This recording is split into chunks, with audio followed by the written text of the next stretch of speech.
Buenos tardes. This is Kai Pacha with the weekly Pele report. And this one is in the afternoon of Wednesday, February 25th of 2015. We got a lot of different energy going on around here these days. The sun is conjunct Neptune today. Poseidon, the god of the waters.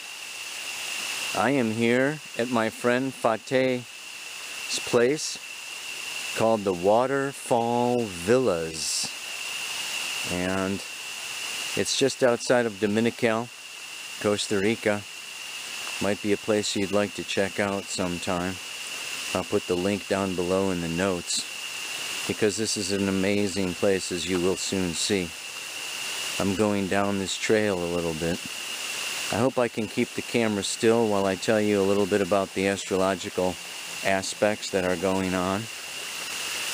Because it's not only the sun conjunct Neptune, but the moon is in Gemini, and just this afternoon squares the sun. Moon square sun, square Neptune. And then by Friday, she moves into the sign of Cancer, yeah? Where she comes into an opposition with Pluto, squares Uranus. You'll know from last week's report that Venus and Mars have been conjunct in the sign of Aries, and she's going to come into a square, yes, on Friday with that Venus-Mars conjunction. And this is the key point. She squares the Venus and Mars and trines the Sun Neptune. And this is what's going on with everything. Yeah. By Sunday, she moves into Leo.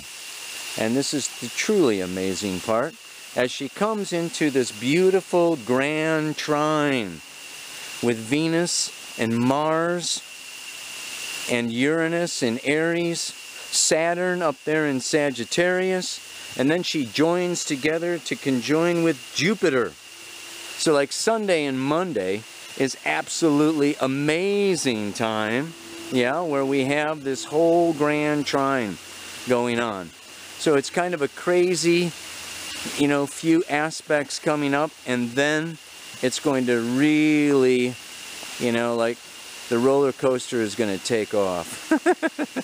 Yeah, next week. So I just really want to just, you know, bring the camera around slowly to give you the full effect. Oh my goodness, I don't know if I can get the whole thing in one shot, but you can see why they are called the Waterfall Villas. Yeah, baby. Okay. Well, here's a spot.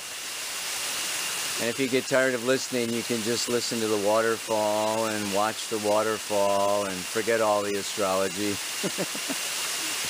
Which is exactly what the sun conjunct Neptune in the sign of Pisces wants to do. Neptune and Pisces have to do with infinite peace, serenity. Pisces in the 12th house has to do with places like this: retreats, getaways, ashrams, monasteries, places of seclusion and meditation, where you can dream away in stillness, in silence, let go of all the activity, let go of the ego, let go of the attachments, and experience nirvana, bliss. It's the realm of art, music, color, dance, dreams, meditation, everything that takes us out of this world, out of our cares and concerns, out of our busyness, even out of our relationships.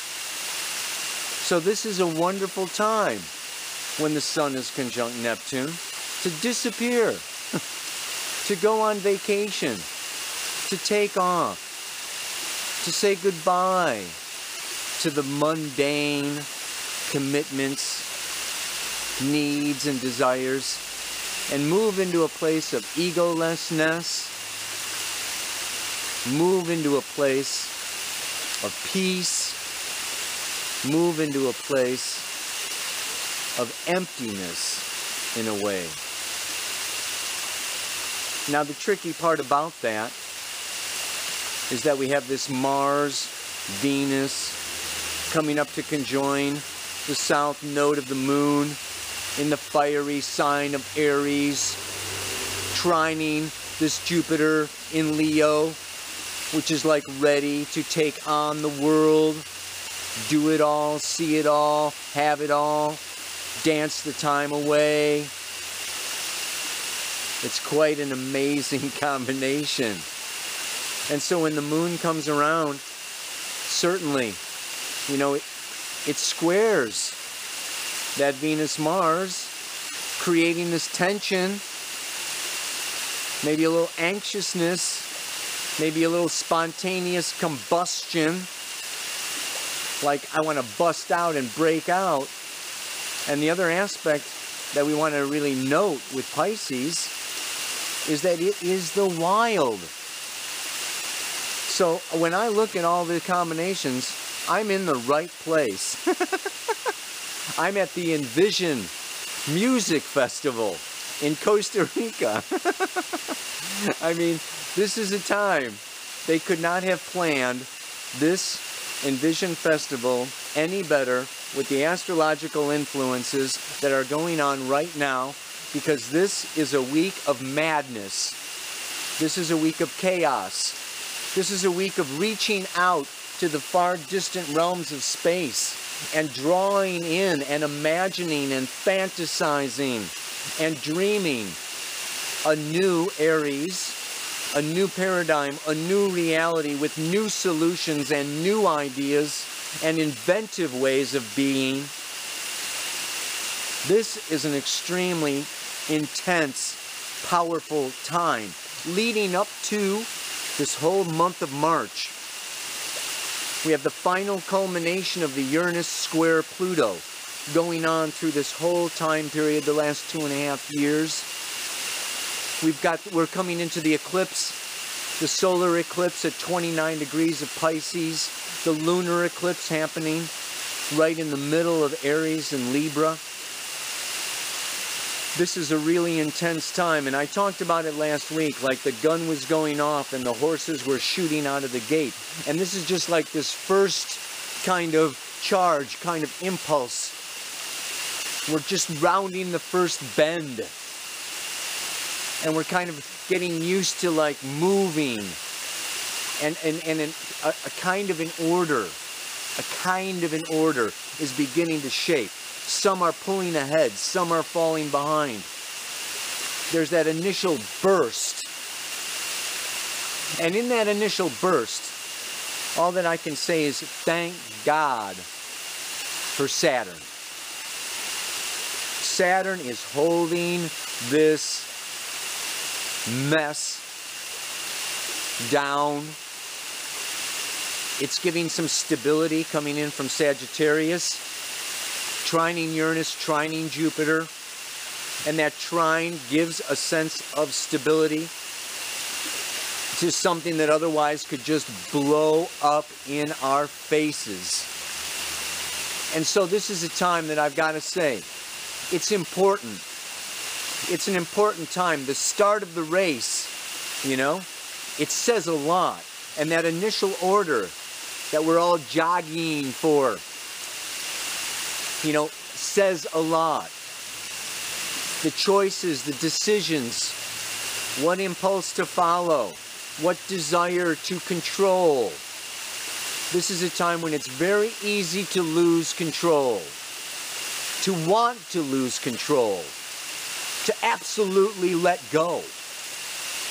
and let the animal instincts, let the lower chakras, let the impulses, let the desires just absolutely run the show like a bull in a china shop. This is a time when a lot of damage can be done. You know, the bull breaks all the china. That's what I'm talking about, man. The ram.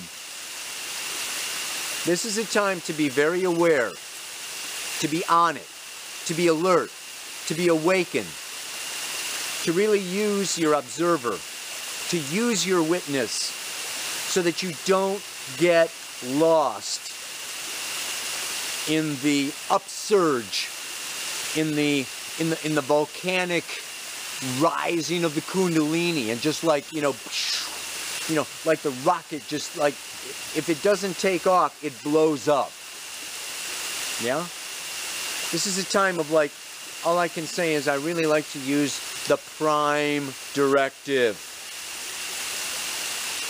Keep your focus, your intention on your prime directive.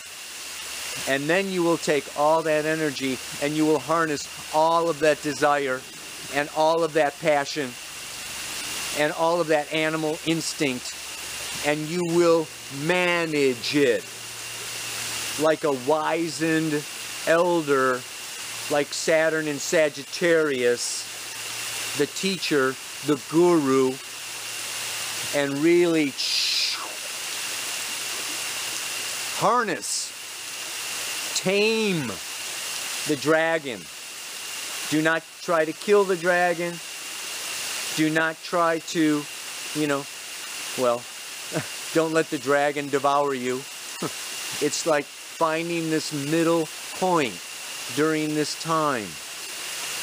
Not getting lost in the illusions of what's going on out here and all the busyness and changing the people and changing the world and changing the, you know, the outside world. But remember that sun in Pisces is clean up your own backyard, clean up your own magnetic field, yeah?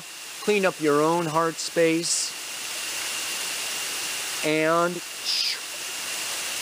it will radiate out naturally at this time into great manifestations. This is an amazing year, 2015. This is like the year so many of us have been waiting for, when so many of our dreams are going to manifest and so many of our problems are going to move behind us. But really, in order to make that straight way forward, we have to be in our core center truth. Not get too low, pulled into the underworld of desire and impulse, and not take too many drugs or, you know, medicine or whatever and get too lost in the etheric reality. But to see that we are, as human beings, the link between the upper and the lower worlds, the sky and the earth. We are the heart chakra, the fourth chakra, the middle chakra. This is the link. We are the link that connects these worlds. And we have to hold. Rudolf Steiner did an amazing, you know, sculpture of the man with Lucifer and Ahriman. Yeah? And it's this man holding the upper and the lower worlds in balance. This is the task of the human being. This is what we came in to this third dimension to experience, is our co-creative capacity to unite these worlds and not be controlled or dominated or get lost in either one of them. Ow! You know what I'm talking about. You can get too high and you can get too low. So you got to really, this is boom, get in your core. So, the mantra. The start of a new paradigm begins within my heart. The more I learn to give and receive, the sooner others will start. Get into this place of the yin and the yang, the masculine and the feminine, the giving and receiving, the above and below, the light and the dark. Stay in that heart center, stay in that core. And as you are there, then your magnetic field is energized, you are charged, and you heal the world around you. And the world comes to you to be healed. And it happens. And before you know it, we wake up, and it is a new paradigm. It's not about forcing our philosophy or our beliefs on other people. It's about being the new paradigm. And as examples, inspiring the world to follow in those footsteps, because it is so freaking awesome. Ow! You gotta love this stuff, man. You got it. The start of a new paradigm begins within my heart. The more I learn to give and receive, the sooner others will start. Namaste. Aloha. So much love.